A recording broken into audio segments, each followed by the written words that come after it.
የዳጣና የአቶ ደረጀ ሀዘን እጅግ በጣም በሚገርም ሁኔታ በደስታ ተቀየረና ቤተሰቡ በሙሉ በሳቅ እየዘለሉ ይገኛሉ። ሞተ የተባለው ሰውዬ እንግዲህ ካለበት ቦታ መጣና አቶ ደረጀን አዘለና ይቅር በለኝ፣ እኔ በሰዓቱ እናንተ አፈር አልብሳችሁ ስትቀብሩኝና ከናታን ጋር ሆናችሁ እያንዳንዱ ያወራችሁትን ነገር ሰምቼ ወደ ቤት ስትገቡ እኔ ደግሞ በጨለማ ከቤታችሁ ተደብቄ ወጣሁኝ እንጂ በሰዓቱ እኔ ከነ ህይወቴ እንዳለው ትንፋሽን ሳባ አድርጌና ትንፋሽን ጸጥ አድርጌ እናንተ ምን እንደምታደርጉኝ በጉጉት ስጠብቅ ነበር። መጨረሻ ላይ የልጃችሁ ጥፋት መሆኑን ተረድታችሁ እኔን ግን በስነ ስርዓት ቀበራችሁኝ። ላደረግኩት ጥፋት በጣም ይቅር በሉኝ። በሰዓቱ አርጆን ስላዘዘኝ ለጓደኛዬ ደስታ ብዬ ሴታዊ ጥቃት ማድረስ የለብኝም ነበረ ብሎ ሲናገር ወይዘሮ ማርታም ከብዙ ጊዜያት በኋላ እፊቷ ላይ የጠፋው ደስታ በፈገግታ ተሞላችና ራሷን መቆጣጠር አቅቷት ደነገጠች። ደሬ ዛሬ እኮ በጣም ከምትለው በላይ የደስታ ቀን ነው። አንተም ልጅህም አቢጌልም ነፃ የወጣችሁበት ቀን ነው። ይህ ቤት በፍጹም ነፍሰ ገዳይ አይደለም። ማንም ሰው አልገደለም። የእኔ ቤተሰብ ሁሌ መልካም ነው ብላ በደስታ ስትቀውጠው፣ ዳጣም ደግሞ ራሷን መቆጣጠር አቅቷት አቢጌል ያደረገችው ስህተት ከባድና አደገኛ ቢሆንም አባቷ ግን ያለበት ችግርና ያለበት ስቃይ ከሚባለው በላይ አጨናንቋት ነበር። አባዬ አቢጌል መቼም ቢሆን ከስህተቷ እንደማትመለስ አውቃለሁ።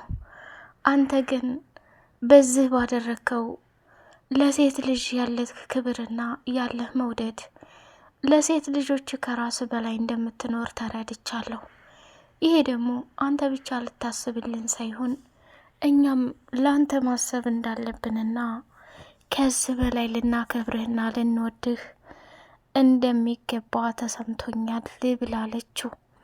ዳጣ አንቺ ሳትገረፊ ሳትመከሪና ሳትቆጪ እንዲሁም ደግሞ ማንም ላይ ክፋት ሳትደርሺ ጎዳና ላይ አድገሽ ከማንም በላይ ጨዋና መልካም ልጄ ነሽ።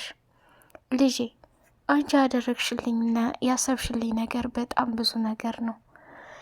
አቢጌል ግን ከመጀመሪያው እስከ መሰረቱ ድረስ አብራት እኔ ጋርም ብታርግም አሁን ላይ ግን ራስ ወዳድና ጥቅመኛ ሴት ሆናለች።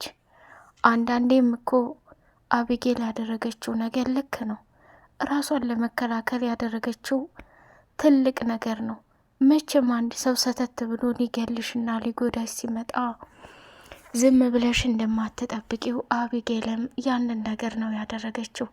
ስራን አምና ለመቀበሏ አናደደኝ እንጂ ክህደቷ ከምንም በላይ ሰበረኝ እንጂ በህይወቴ ወኔ ያላትና ጀግና ሴት በጣም ደስ ይለኛል ብሎ አቶ ደረጀ ሙቷል ተብሎ የተባለውን ሰውዬ ሌላው ቢሆን ከሀገር ጠፍቶ በዘመዶቹ ገንዘብ ለማስበላት ወይንም የጠላውን ሰው እድሜ ልኩን እስር ቤት ለማስገባት ብዙ ነገር ያደርጋል።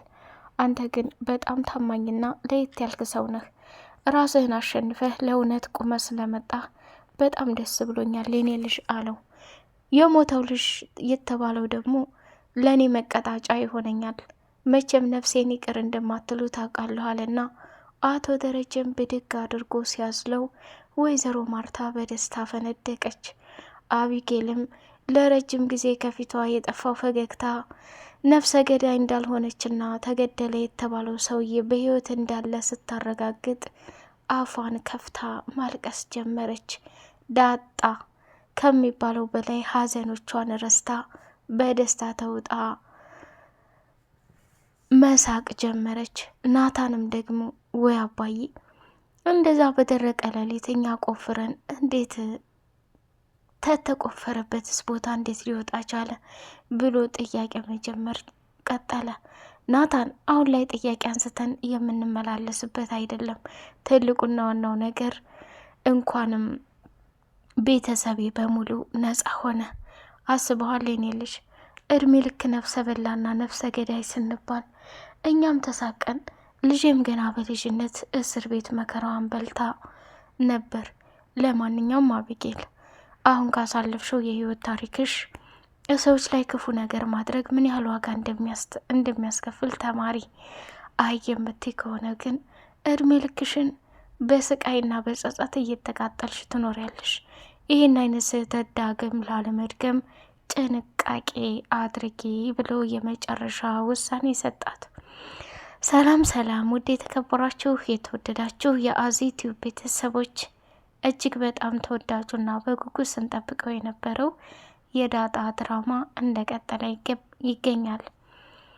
የአቶ ደረጀና የወይዘሮ ማርታ የረጅም ጊዜ ሳቅና ደስታቸው ጠፍቶ የነበረው አሁን ላይ ግን ከሚባለው በላይ በደስታ ተውጠው መጡልን። ዳጣም ራሷን መቆጣጠር አቅቷት ከባድና አደገኛ ውሳኔ ለመወሰን ቆርጣ ነበር። ከዚህ ከቤት መውጣት አለብኝ። አሁንም ቢሆን እኔ ለቤት ችግር ነኝ።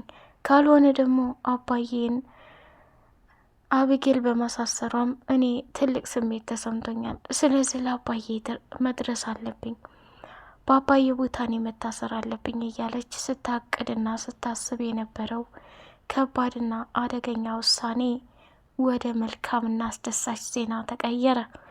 ሌላው እንግዲህ አቢጌልም በሰራችው ስራ እየተጸጸተችና እየተቃጠለች የአባቷን ደስታና ምክር እያስታወሰች ከፖሊስ ጣቢያ ቆይታ በኋላ ወደ ቤቷ ከመጣች በኋላ ግቢውን ስለ አባቷ እያስታወሰች አባቷ የሚነግራትን በሙሉ ወደ አይምሮዋ እየተመላለሰ ሰላሟን አሳጣት። ወደ ምኝታ ክፍሏ ገብታ ደም እንባ እያነባችና እያለቀሰች ሳለ ዳጣ በድንገት ገባችና ኤቢ ምን ሆነሽ ነው እንደዚህ የምታለቅሽው? ከእስር ቤትስ አባዬ እማዬና ናታን መሆነው ቀሩ ብላ ስትላት ዳጣ ምንም ነገር እንዳትይኝ፣ አባዬ እኮ ራሱን አሳልፎ ለፖሊስ ሰጠ። እኔ ጥፋተኛ ነኝ፣ እኔ እስር ይገባኛል ብሎ አላቸው። እነሱም ደነገጡና የእጃቸውን ማግኘት አለበት ብሎ አባዬን ያዘው። አቢጌል በጣም ራስ ወዳድና አስመሳይ ሴት ነሽ። እንዴት ይሄን ልታደርጊ ትችያለሽ? አባዬ ባልሰራው ስራ እኔ ነኝ የገደልኩት፣ እኔ ነኝ ነፍሰ ገዳይ ብሎ እጁን ሲሰጥ አንቺ ግን ዝም አልሽ። ምን አይነት ጉደኛና ቅሌታም ሰው ነሽ፣ ሲበዛ ራስ ወዳድ ነሽ ብላ ስትላት ዳጣ በፈጠረሽ የአንቺን ችግሮች አሁን የማስተናግድበት አቅም የለኝም፣ ከዚህ ክፍል ውልቅ ብለሽ ሂጂ አለቻት። በጣም ስለተናደደች ዳጣም ራሷን መቆጣጠር አቅቷት ከዛ ቦታ ላይ ወጣች። ናታንና ወይዘሮ ማርታ ቁጭ ብለው መኪና ውስጥ እያወሩ ሳለ ስለተፈጠረው ነገር ደረጀ ራሱን አሳልፎ ሰጥቷል። አቢጌል መቼም ቢሆን የምትማርና የምትለወጥ ሰው አይደለችም። ናታን እኔ ቤት ሁሉ ቀፎኛል። ደሬ ከታሰረበት ቦታ ላይ ሲመጣ እዛኛው ቤት እንሄዳለን።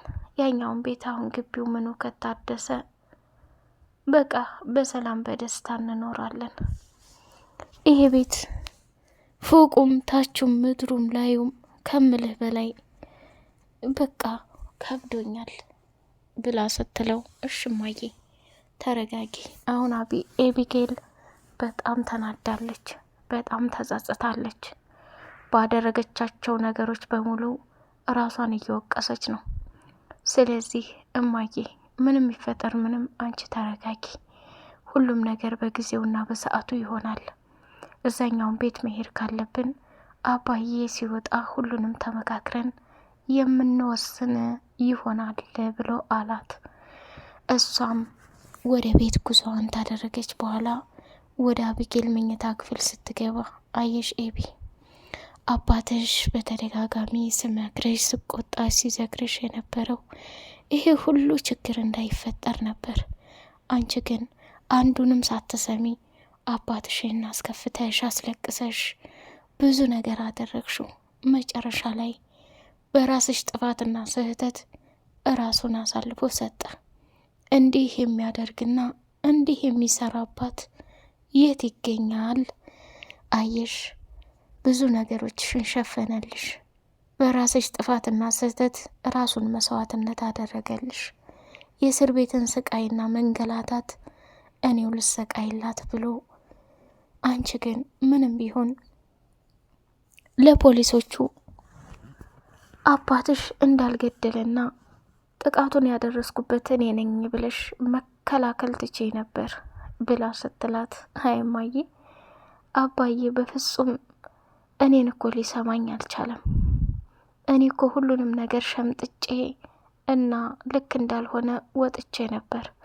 መጨረሻ ላይ ግን በሚገርምና በሚያሳዝን ሁኔታ እሱ ሁሉንም ነገር እንደተፈጠረና በራሱ እጅ እንዳደረገ አድርጎ ነገረው። እኔ ሊሰማኝም ሆነ ሊያዳምጠኝም አልቻለም።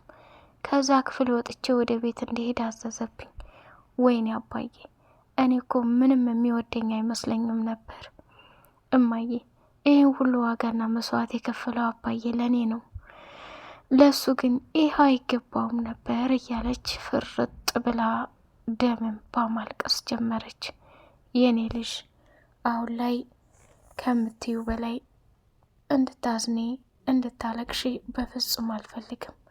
የምፈልገው ነገር ተረጋጊ። ምንም ይፈጠር ምንም አንቺ ልጄ ነሽ። መቼም ቢሆን መቼም አባትሽ ያደረገው ዋጋ ለሴት ልጁ ትልቅ ክብርን ያሳያል። ካሁን በኋላም ቢሆን ቅጣቱ ተስተካክሎ አባትሽ ከዛ ቦታ ላይ ቢወጣ ላለማስከፋትና የማይመለከትሽንና ያልሆነ ነገር ላለማውራት መቆጠብ አለብሽ ብላለቻት። እሽማዬ ብላ አለቀሰች። ዳጣም ራሷን መቆጣጠር አቅቷት ስለ ደረጀ እያሰበች ወደ ሰላምዬ ጋር ደወለችና ሰላምን ስለ እናቴ የምታውቂው ብዙ ነገር አለ፣ እሱን ደግሞ እንድነግሪኝ እፈልጋለሁ ብላ ፋጠጠቻት። ሰላምም ደግሞ የኔ ቀልጣፋ እያውጣጣሽ መሆን አለበት እንጂ በፍጹም እኔ ስለ እናትሽ ምን የማውቀው ነገር አለ? ይልቁንስ ቤት ምንድነው የተፈጠረው ብላለቻት። እቤት የተፈጠረውንም ነገር ወደ ፖሊስ ጣቢያ አቢጌል አባዬን እንትን ብለዋለች ብላ ስትል፣ ወይ ኤቢ አባቷ በተደጋጋሚ የሚነግራትና የሚመክራትን አንዱንም ሳትሰማ መጨረሻ ላይ አዋረደችው። ያሳዝናል። በያንቺ ለማንኛውም ተረጋጊ፣ የምፈልጊው ነገር ካለ ነይ ቶሎ። ትናንትም ዛሬም አልመጣሽም። እሺ ሰላምዬ፣ ለማንኛውም ያለንበት ችግር ይረጋጋና ወይ እመጣለሁ ወይ አልመጣም ብላ ስልኩን ዘጋችው ማለት ነው። አቶ ደረጀና ኤቢ ነፃ የወጡበት ቀን ነው። በደስታ ቡርቅርቅ ብለው ሊሞቱ ነው። ዳጣም ደግሞ ያ ሁሉ ለቅሶና ሀዘን ቀርና በደስታ ተሞላች። ናታንም የከፈለው መስዋዕትነት እጅጉን በጣም ይለያል። ውድ የተከበራችሁ የተወደዳችሁ የቻናሌ ቤተሰቦች በቀጣይ ፓርት እስከምንገናኝ አሰላሙ አሌይኩም ወራህመቱላሂ ወበረካቱሁ።